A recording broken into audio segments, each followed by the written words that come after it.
Hello, कैसे हो आप साहब।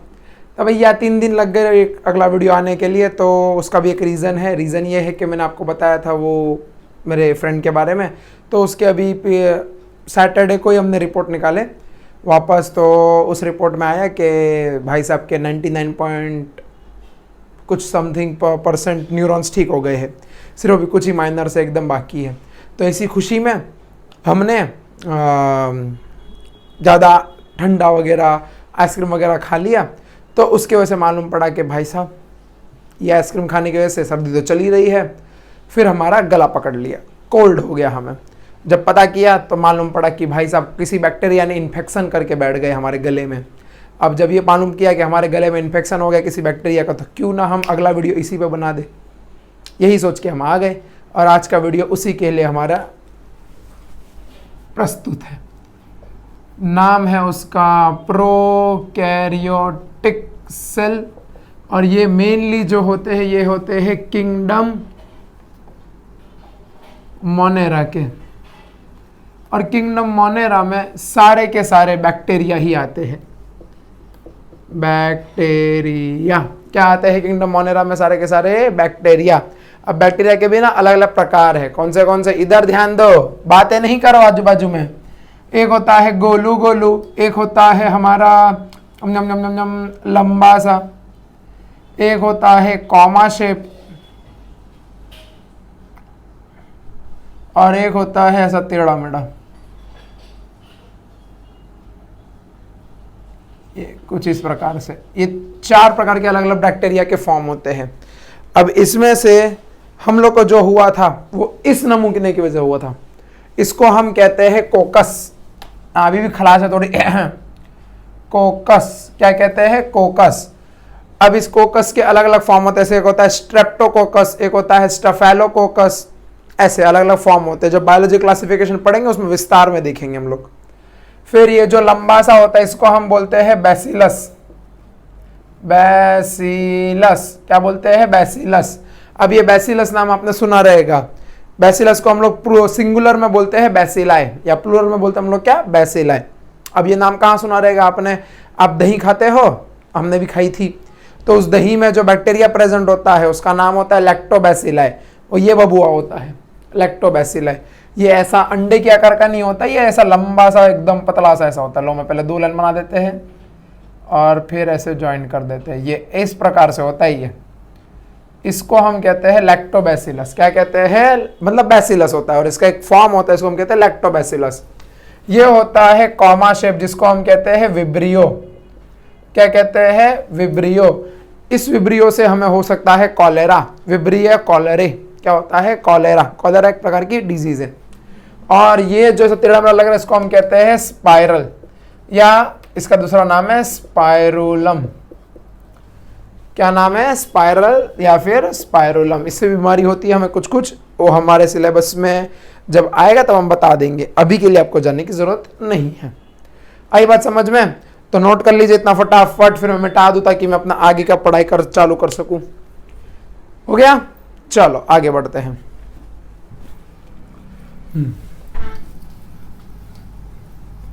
तो इसी बैक्टीरिया की वजह से हमें आज का लेक्चर बनाना पड़ा। बहुत ही ढीठ आदमी का है ये। किंगडम मोनेरा में सारे के सारे यूनिसेलुलर होते हैं, कोई भी मल्टी नहीं होता, सब अकेले अकेले घूमते रहते हैं। इनमें अलग अलग प्रकार के सेल्स आते हैं। सबसे पहला आता है बैक्टीरियल सेल्स, दूसरा आता है ब्लू ग्रीन एल्गे। अब ये सर ब्लू ग्रीन एल्गे है तो इसको एल्गे में क्यों नहीं डाला? एक्चुअली उसका नाम है क्योंकि वो फोटोसिंथेसिस कर पाता है। बचपन में पढ़ा रहेगा कि लाइट से मतलब सनलाइट लेता है, उससे ग्लूकोज मॉलिक्यूल तोड़ता है, ऑक्सीजन कार्बन डाइऑक्साइड प्रोड्यूस करता है वगैरह वगैरह। इसी प्रोसेस को हम लोग कहते हैं फोटोसिंथेसिस। साथ ही साथ इनमें सबसे छोटा सेल भी आता है, जिसको हम दुनिया का सबसे छोटा सेल, जिसको हम कहते हैं माइकोप्लाज्मा या mycoplasm, smallest cell, smallest cell mycoplasm. ठीक है, आई बात समझ में? सबसे छोटा सेल होता है। और साथ ही साथ क्या होता है इसमें? एक और होता है जिसको हम कहते हैं ब्लू ग्रीन एल्गे। ये ब्लू ग्रीन एल्गे क्या करता है? ये करता है फोटोसिंथेसिस। आशीष भैया वाला फोटोसिंथेसिस नहीं, असली वाला फोटोसिंथेसिस, तो ध्यान देना वहां पे, वरना पहुंच जाओगे अरे सर आप तो फोटोसिंथेसिस पढ़ा रहे हो। आई बात समझ में? नोट करो नोट करो नोट करो। चलो कर लिया, आगे बढ़े। अब शुरू करते हैं हम लोग हमारे सेल के बारे में। ध्यान से सुनना, ध्यान से समझना सारी चीजें। सबसे पहले जब हम लोग सेल की आउटर स्ट्रक्चर की बात करते हैं तो उसमें सबसे पहले जो लेयर आती है उस लेयर को हम लोग बोलते हैं, आप सबने सुना रहेगा, इस लेयर को हम लोग बोलते हैं क्या? ग्लाइकोकैलिक्स। अब ये ग्लाइकोकैलिक्स बनती है पेप्टिडोग्लाइकन से। किससे बनती है? पेप्टिडोग्लाइकन से। ये ग्लाइको नाम से नहीं समझाना, ग्लूकोज ऐसा कुछ रिलेटेड रहेगा इसके लिए। ये भी एक टाइप का क्या है? जो ग्लूकोज होता है टाइप का क्या होता है? कार्बोहाइड्रेट होता है, कार्बोहाइड्रेट। जब बायोमोलिक्यूल्स पढ़ाएंगे तब आपको और अच्छे से समझ में आएगा कि कार्बोहाइड्रेट क्या होता है। अब आगे अगर बात करें तो ये क्या है? एक प्रकार का कार्बोहाइड्रेट है। अब इसकी बात हमें समझ में आ गई। अब अगर ये लेयर, सबसे बाहर वाली लेयर एकदम मजबूत रही, एकदम ठोस रही, एकदम हार्ड रही, तो टफ लेयर को हम लोग कहते हैं कैप्सूल। क्या कहते हैं? कैप्सूल। टफ लेयर को क्या कहते हैं हम लोग? कैप्सूल। और अगर लेयर वो स्पंज बॉल्स की तरह, स्पंज बॉल की तरह से स्माइली बॉल आता है ना, उसकी तरह एकदम सॉफ्ट रही, तो उसको हम कहते हैं स्लाइम लेयर। सॉफ्ट अगर रही तो इसको हम कहते हैं स्लाइम लेयर। बस इतनी बातें आपको इस बाहर के बारे में जाननी थी। और भी बातें होगी तो मैं आपको आगे बता दूंगा, इसके ऊपर तो और चर्चा होगी। तो अभी के लिए खाली इतना ही जान के रखो। आई बात समझ में? चलो, इसके अंदर जो एक लेयर प्रेजेंट होती है उस लेयर का नाम है, याद आ रहा है कुछ कुछ? हाँ बिल्कुल सही, इस लेयर का नाम है सेल वॉल। क्या नाम है? Cell wall. क्या नाम है? Cell wall. ये इकलौता ऐसा है जिसमें सेल वॉल अंदर की तरफ आता है। अब ये सेल वॉल बना रहता है पेप्टिडोग्लाइकन से, पेप्टिडोग्लाइकन। इसको एक और नाम से हम जानते हैं, और म्यूरिन। किस नाम से जानते हैं? म्यूरिन के नाम से जानते हैं।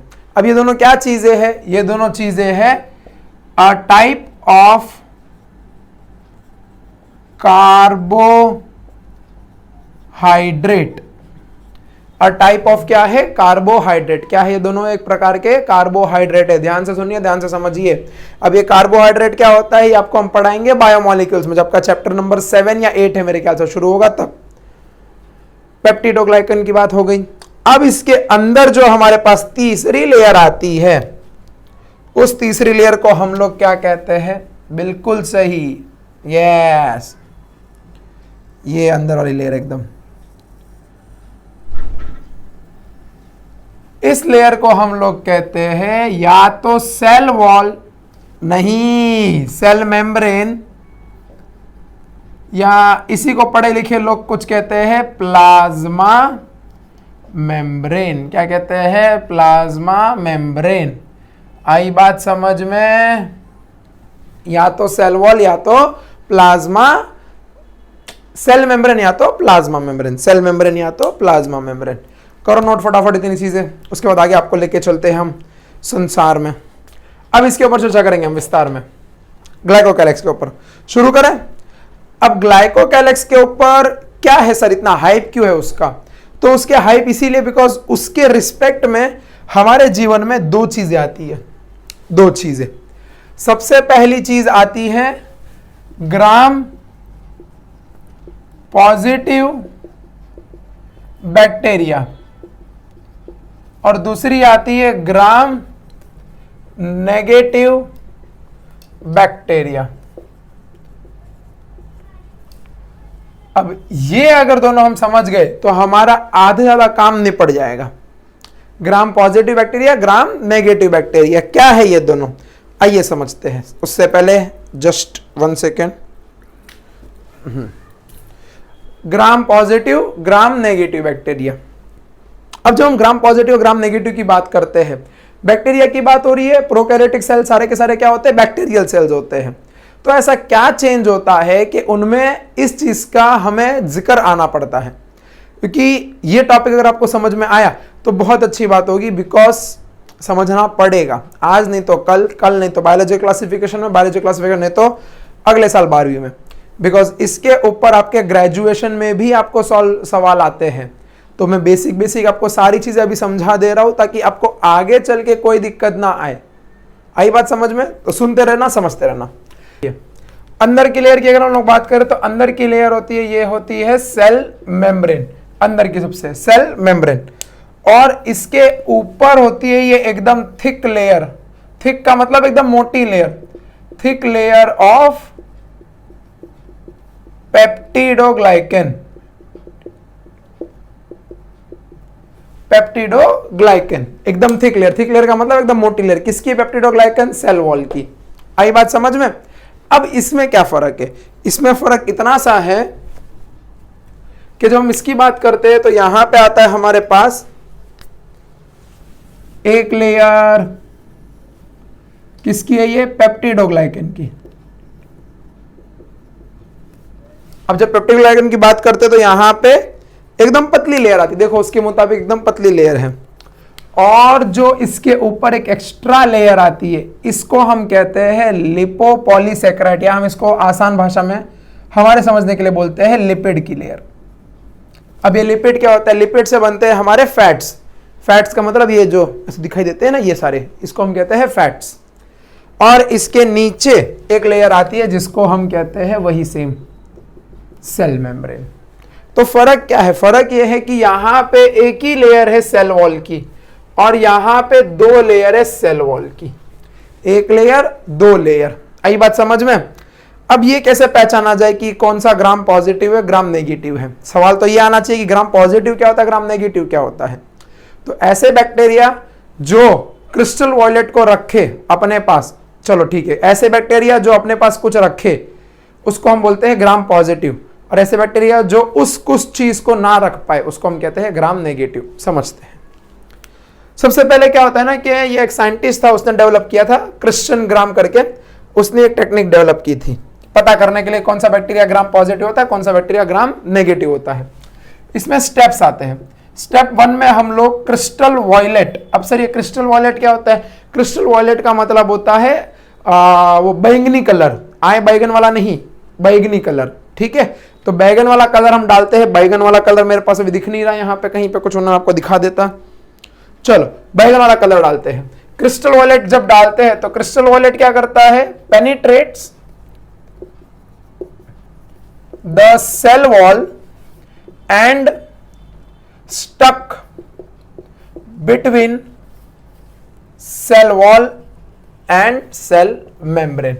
तो इसका मतलब क्या हुआ कि ये पेनिट्रेट करके क्या क्रिस्टल वॉयलेट इधर स्टक हो जाता है, कहां? सेल वॉल और सेल मेम्ब्रेन के बीच में, यहां पे। आई बात समझ में? दूसरे स्टेप में हम लोग क्या करते हैं? स्टेप 2।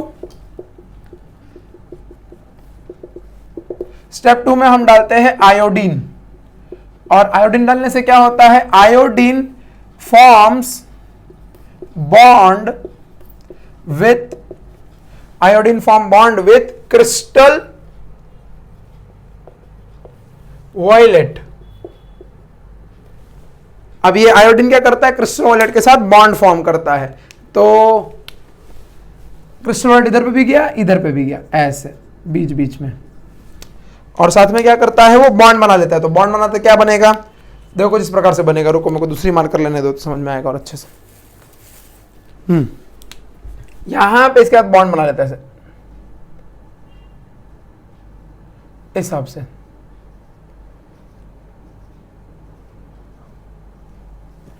आई बात समझ में? ऐसे बॉन्ड बना लेता है।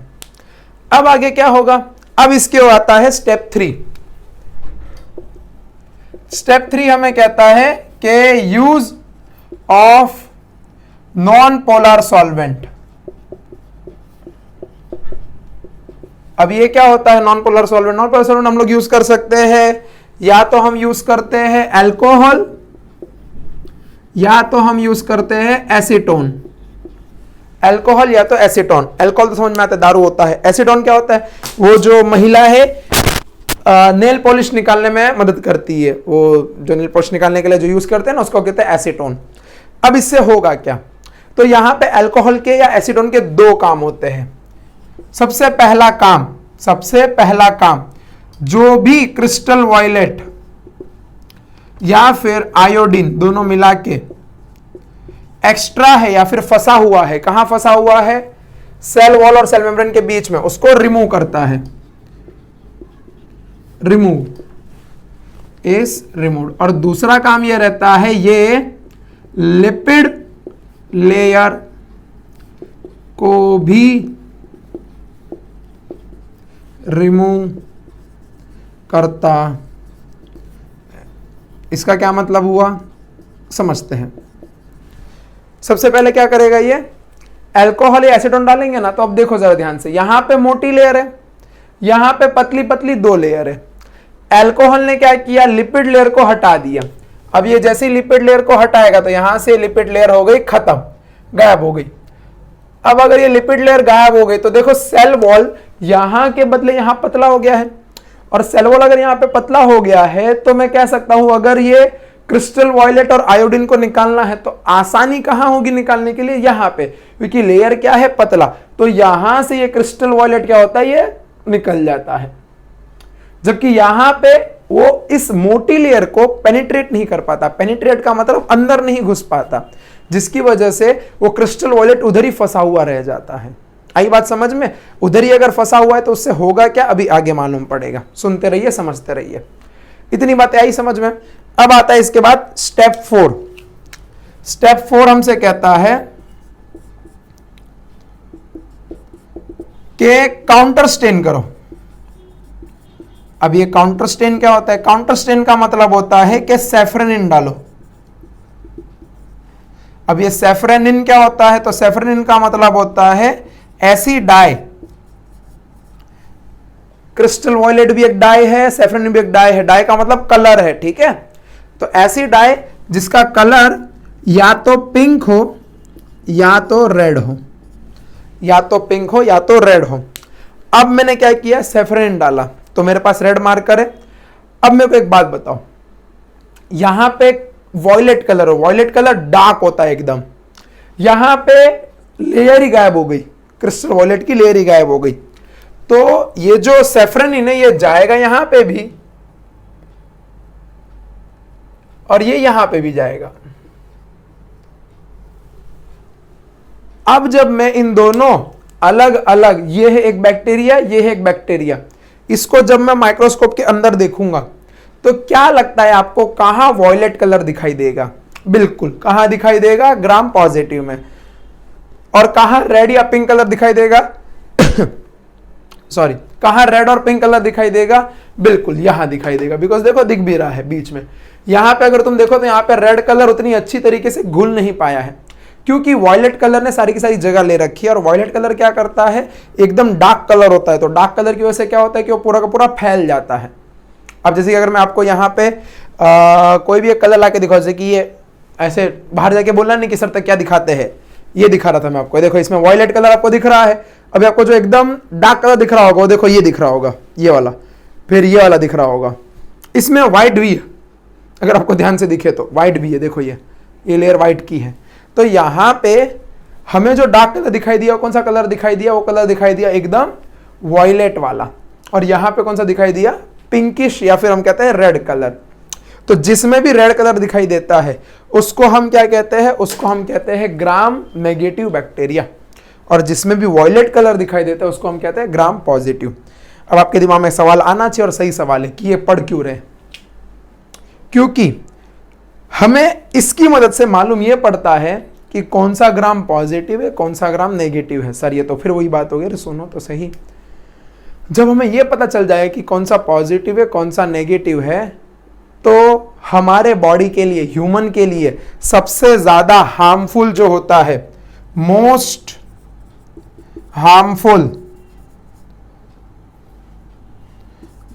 हार्मफुल बैक्टीरिया, वो होता है ग्राम नेगेटिव बैक्टीरिया। कौन सा होता है? Gram negative bacteria. मतलब कि अगर आपको जो ये नॉर्मल सर्दी खांसी होती है, वाली नॉर्मल जो होती है, वो होती है 2-4 दिन में चली जाती है, तो उसका मतलब आपको हुआ है ग्राम पॉजिटिव वाला। लेकिन वहीं पे अगर आपको ऐसी सर्दी खांसी हो जो 15-20 दिन तक रहे, उसके वजह से बुखार आ जाए, फिर वापस बीमारी हो, फिर बुखार आ जाए, ऐसे चलती रहे कंटिन्यूअस, होती है ऐसी बीमारी, तो ऐसे लोग को हम कहते हैं ग्राम नेगेटिव बैक्टीरिया, बिकॉज वो बहुत डेंजरस होते हैं, इतने डेंजरस कि कभी कभी जानलेवा भी होते हैं। आई बात समझ में? इसीलिए ये पढ़ना पड़ता है कि ग्राम पॉजिटिव कौन सा होता है, ग्राम नेगेटिव कौन सा होता है। क्लियर हुए कॉन्सेप्ट? ये आपकी टेक्स्ट बुक में आपको सिर्फ एक 3 लाइन में लिखा हुआ मिलेगा, बस आपको बोल दिया कि जाओ समझ लो, बस बोल दिया जाओ समझ लो, तो आप समझ गए रहोगे मेरे ख्याल से। अच्छे से एकदम देख लो क्या है क्या नहीं, फिर मेरे को बताओ। चलो आगे बढ़े। अब जब हम आगे बढ़ेंगे तो आगे बढ़ने पे हमारे पास तो हमने चीजें बहुत अच्छी खासी कवर कर ली है, सब सेल वेल के बारे में बात कर लिया। अब अंदर घुसते हैं। जब हम अंदर की तरफ आएंगे तो अंदर की तरफ ये जो जगह दिख रही है आपको, इस जगह को हम लोग कहते हैं साइटोसोल, या इसको हम कहते हैं साइटोप्लाज्म। साइटोसोल ही कहते हैं मोस्टली, लेकिन मैंने आपको दोनों नाम बता दिए। अब सवाल ये क्या होता है, जैसे कि अभी इस रूम में या फिर आप जहां पे बैठे हो वहां पे आप देखिए ध्यान से, आप बेड पे बैठे रहोगे, कुर्सी पे बैठे रहोगे, टेबल पे मोबाइल ऐसे रख के आप देख रहे रहोगे, वो सारी की सारी चीजें फ्लोर पे है, फ्लोर के ऊपर स्थित है, राइट? ऐसे तो है नहीं हवा में आप उड़ रहे हो। तो ये जो फ्लोर पे स्थित वस्तुएं है, मतलब कि इस फ्लोर को हम लोग क्या कहेंगे, जाहिर सी बात है जमीन ही कहेंगे। तो वैसे ही बैक्टीरिया की या सेल की जो जमीन होती है, उस जमीन को हम लोग क्या कहते हैं, साइटोसोल या साइटोप्लाज्म। साइटोसोल बैक्टीरिया के केस में और साइटोप्लाज्म यूकैरियोटिक सेल के केस में, जो हमारा अगला वीडियो आएगा। आई बात समझ में? गया दिमाग में? धक्का मुक्की मत करो, बैठो शांति से। अच्छा क्यों मार रहे हो उसको, मस्ती नहीं करने का, शांति से पढ़ो। हाँ चलो ठीक है। हाँ मालूम है मेरी कुछ वो बहुत ऐसा दिक्कत हो रही है मेरे को भी, लेकिन क्या करें, पढ़ना पड़ेगा तो पढ़ लो। चलो हाँ अब आगे बात करते हैं। अब जब हम आगे बात करेंगे तो इस बबुआ के पास एक वस्तु होती है,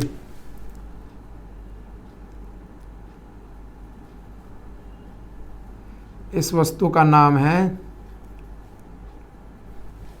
इसका नाम है क्रोमोसोम। क्या नाम है? क्रोमोसोम। अभी आप देख सकते हो क्रोमोसोम गोल गोल है, इसका नाम है सर्कुलर क्रोमोसोम। अगर आपको कुछ याद हो तो मैंने आपको फर्स्ट क्लास में प्रोकैरियोटिक सेल के बारे में बताया था कि इनमें न्यूक्लियस का न्यूक्लियर वॉल डेवलप नहीं होता। तो जो क्रोमोसोम होता है वो कहाँ पड़ा होता है? साइटोप्लाज्म में। देखो ये है साइटोप्लाज्म, उसी के ऊपर ये पड़ा हुआ है, उसी के ऊपर पड़ा हुआ है। उसमें क्या फर्क आएगा आपको अच्छे से समझ में आएगा, बिकॉज उसमें एक इसके ऊपर बाहर एक कवरिंग आ जाएगी। आई बात समझ में? तो अभी ये कहाँ है? सर्कुलर क्रोमोसोम न्यूक्लियस में। इसकी खासियत क्या है कि ये जिस एरिया में बैठा हुआ है, जिस एरिया में बैठा हुआ है, area in which it is present, plus SNT का मतलब होता है प्रेजेंट, उसको हम कहते हैं न्यूक्लियोइड, या इसको हम कहते हैं जीनोफोर। क्या कहते हैं? न्यूक्लियोइड या फिर जीनोफोर। ये जगह का नाम क्या दे रखा है ये लोगों ने? न्यूक्लियोइड या फिर जीनोफोर। अब अगर ये यहां होता तो भी हम उसको वही कहते हैं, न्यूक्लियोइड या फिर जीनोफोर। दूसरी बात, इसका जो ये क्रोमोसोम होता है ये होता है नेकेड। कैसा होता है? नेकेड। नेकेड का मतलब ऐसा नंगू पंगू पड़ा रहता है, एकदम खुला खुला। आगे हम लोग जो बात करेंगे ध्यान से सुनना, इनके पास एक और वस्तु नहीं होती, उस वस्तु का नाम है does not have histone protein. अब सर ये क्या आपने बता दिया, हिस्टोन प्रोटीन है, हमारा दिमाग चकरा गया। कोई नहीं, चिंता नहीं, हम सब बताएंगे।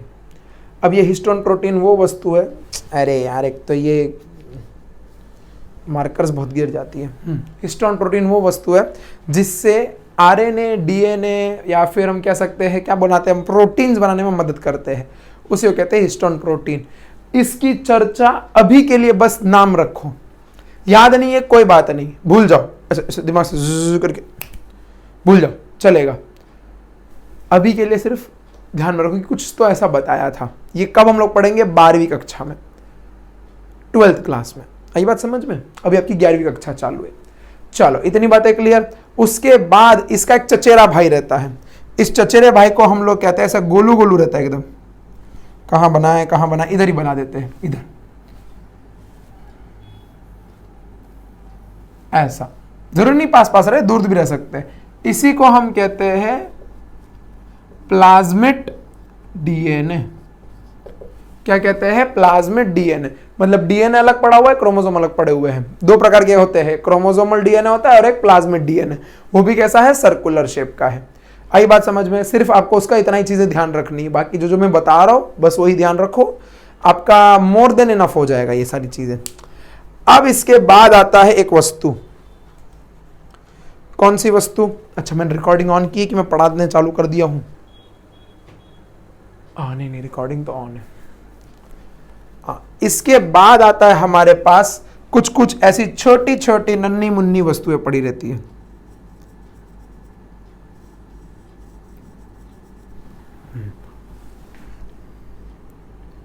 ध्यान से देखिए, अगर आप चेक देख सको इस चित्र में, तो एक कुछ छोटी चीज है, कोई बड़ी चीज है, इसका भी फंक्शन समझ में आएगा।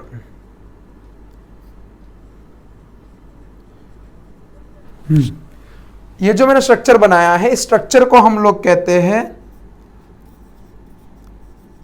राइबोसोम।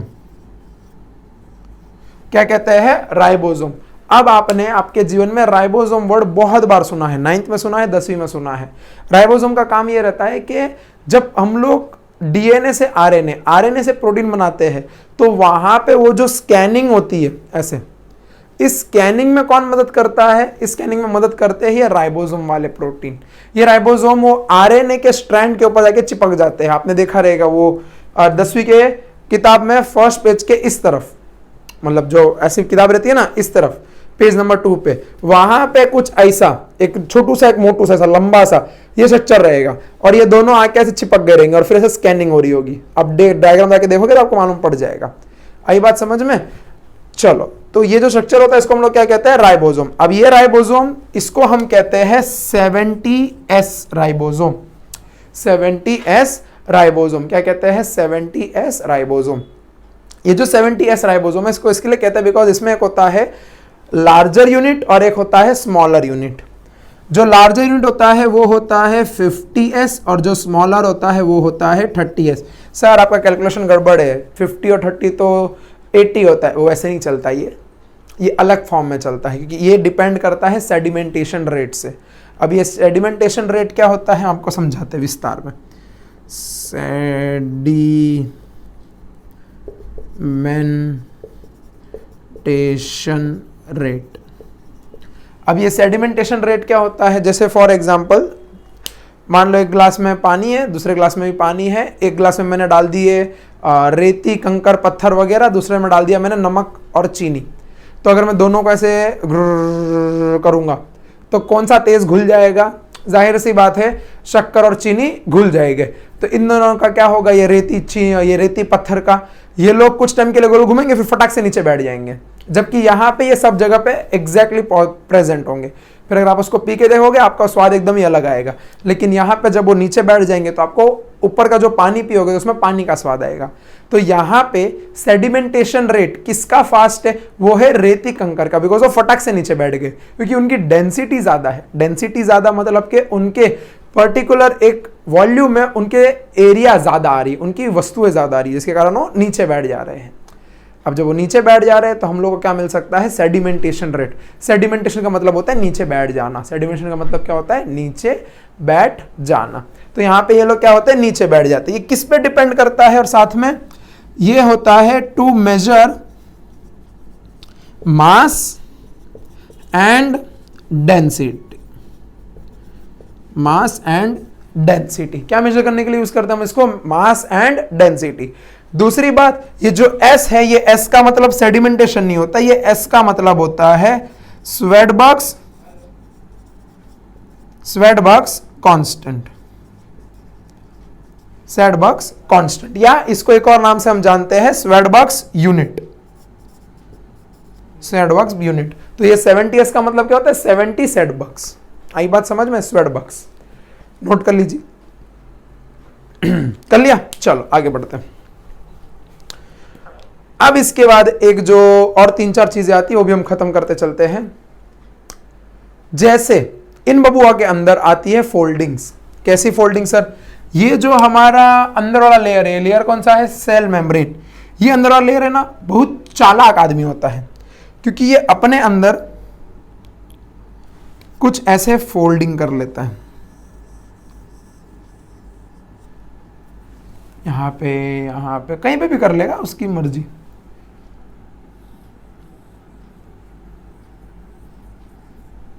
सवाल है क्यों करता है, क्या मजे आ रहे हैं? तो ये जो फोल्डिंग करता है, इस फोल्डिंग की मदद से होता यह है कि इसका जो सरफेस एरिया है वो बढ़ जाता है। अगर फॉर एग्जांपल मेरे को, या आपने आपके मॉम को या देखा रहेगा, तो दीदी को, मॉम को या दीदी को, तो वो लोग क्या करते हैं, कपड़े जो होते हैं वो एज इट इज ऐसे खोल के नहीं रखते कबर्ड में, उसको लोग क्या करते हैं, प्रॉपर घड़ी करते हैं, मतलब फोल्ड करके रखते हैं, ताकि कम जगह में ज्यादा कपड़े आ जाए। तो वही ये लोगों ने किया। ये लोगों ने क्या किया है, अपने आप को ऐसे फोल्ड करके रख दिया है। अब अगर मैं इसको खोलूंगा तो खट करके लंबा हो जाएगा। इसी को हम कहते हैं क्या, फोल्डिंग्स। इस फोल्डिंग्स का कुछ नाम दे रखा है। इस फोल्डिंग का नाम है मीसोजोम। क्या नाम है? मीसोजोम्स। क्या नाम है? मीसोजोम्स। अब इसका काम क्या है? इसका काम होता है इस चीज में,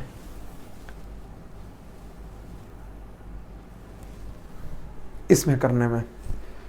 साथ ही साथ इसका एक और काम होता है, माइटोकॉन्ड्रिया की तरह काम करता है ये।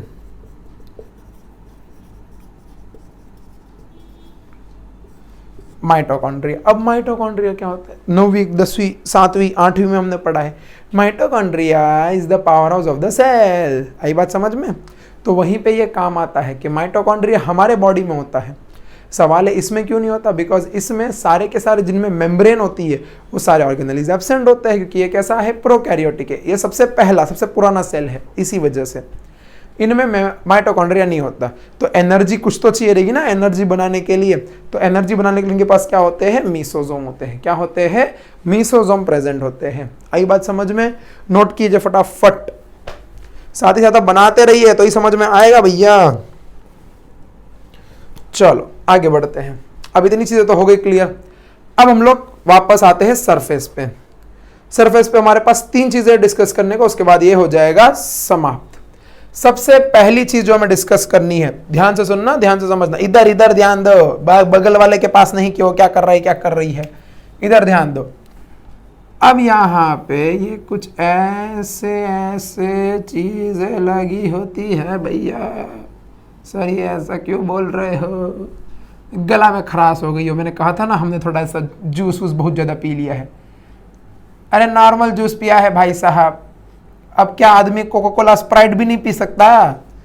तुम लोग अलग ही चलते रहते हो सर, ऐसे क्या पी लिया आपने? ये ऐसी वस्तुएं प्रेजेंट रहती हैं। इस लोग को हम कहते हैं पिलाई। क्या नाम है इसका? पिलाई। पिलाई का काम क्या रहता है? पिलाई का काम रहता है कॉन्जुकेशन। अब ये कॉन्जुकेशन क्या होता है? तो कॉन्जुकेशन का मतलब वही जो आप लोग अभी कर रहे थे कि बगल वाला क्या कर रहा है, मेरा दोस्त क्या कर रही है, वो देख रहे थे ना। तो मतलब कि आप लोग क्या करते हो, बॉन्ड बनाते हो। हम लोग के पास हम लोग के पास बॉन्ड बनाने के लिए हमारे अंगूठे हैं, ए है सर, ने मतलब बातें करने के लिए। फिर हम लोग के पास माउथ है बातें करने के लिए कि हाँ भैया क्या सब ठीक है ना जीवन में, खुश तो हो ना तुम। ये हम लोग कर सकते हैं बातें। फिर अगला कॉन्जुगेशन कैसे हो सकता है? बिना ढक्कन गिरे कोई लेक्चर खत्म नहीं होता भाई साहब। हाँ, अगला कॉन्जुगेशन कैसे हो सकता है? नम नम नम नम नम। आप उसको पूछ सकते हो कि तुम्हें मेरी पेन चाहिए क्या? क्या मैं तुम्हारी पेन ले सकता हूँ क्या? तो ऐसे हम लोग बातें कर सकते हैं। लेकिन ये बबुआ एक सेल है, ये कैसे बातें करेगा? तो इसको अगर अपने पड़ोसी से दोस्ती करनी है तो ये क्या करता है, यहां से अपना पिलाई भेजता है, वो वहां से अपना पिलाई भेजता है, दोनों पास आते हैं और ऐसे करके, ढक्कन खुल मत जाना वरना मार दूंगा मैं तेरे को सर। आप ये ऐसे बॉन्ड बना लेते हैं और फिर अब ये लोग क्या करेंगे, बातें करेंगे, कुछ कुछ कुछ कुछ कुछ कुछ कुछ ना कुछ बातें करेंगे। अरे तुमको तो पता है पड़ोस वाली सुमित की आंटी है ना, वो बहुत नक्चड़ी कर रही थी, मैं तो उसको 2 झप्पड़ झाड़ दिए। ऐसी बातें करेंगे लोग, ठीक है? ध्यान देना। किसी का नाम सुमित तो नहीं है ना भाई साहब? वरना बोलेंगे सर आप मेरा नाम ले रहे हो क्या? नहीं बबुआ, आपका नाम नहीं ले रहे आप तो बहुत स्पेशल हो। हमारे क्लास में भी एक है सुमित, चलो बहुत अच्छा लड़का है। अब आगे बढ़ते हैं। अब इसके पास ऐसे लंबे लंबे थोड़े और धागे होते हैं। सर ये भी अलग है क्या? तभी तो अलग मार्कर से बना रहे हैं बबू, आओ ऐसे अलग अलग। इसको हम कहते हैं फिम्ब्रिये। फिम्ब्रे क्या कहते हैं? फिम्ब्रे, फिम्ब्रे या फिम्ब्रिये, आपको जैसे मन करे वैसे आप बोल सकते हो। अब ये फिम्ब्रे का काम क्या रहता है? तो ये जो गले में खराश होती है ना तो ये खराश क्यों हो रही है? ऐसे अगर हम मान लो ये मेरे बैक्टीरिया मेरे गले में चला गया, तो मैं अगर पानी पीऊंगा तो पानी के साथ साथ तो बह जाना चाहिए था, ये बह क्यों नहीं रहा? वो इस रीजन की वजह से, क्योंकि ये जो इसका काम रहता है ना फिम्ब्रिया, इसका काम रहता है पकड़ के बैठने का, मैं नहीं जाऊंगा ऐसा। उसका काम क्या रहता है? To hold. क्या काम रहता है? To hold. और जो आखिरी वस्तु है वो है हमारे पास ऐसे, ये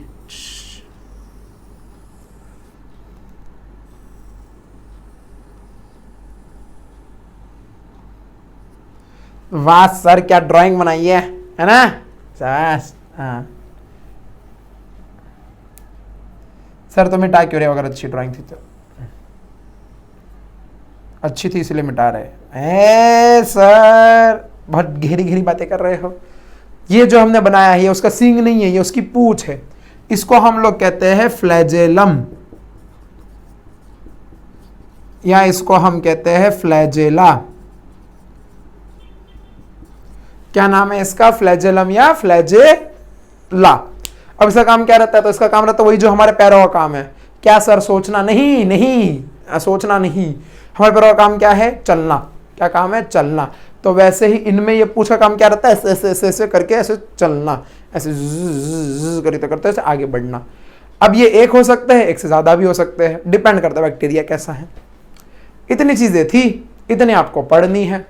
अगर इतने कर लोगे इसके बाद प्रोकैरियोटिक में कुछ नहीं बचता, इसके बाद कुछ भी नहीं बचता। देख लो ध्यान से, कर लिया, समझ लिया, आ गया, चलो अब करते हैं विदा। तो यहीं पे भाई साहब आपका सारा का सारा प्रोकैरियोटिक का होता है खत्म। मिलते हैं नेक्स्ट लेक्चर में। मेरे ख्याल से आप देख लोगे अच्छे से, कर लोगे अच्छे से। एंड कहीं भी डाउट हो कमेंट सेक्शन में बिंदास पूछ सकते हो आप। आई बात समझ में? या फिर क्लासेस का एड्रेस भी है, तो अगर आप नज़दीक में रहते हो तो वहाँ पे भी आप सॉल्व कर सकते हो। तो थैंक यू सो मच, पढ़ते रहना, ठीक है? Bye bye.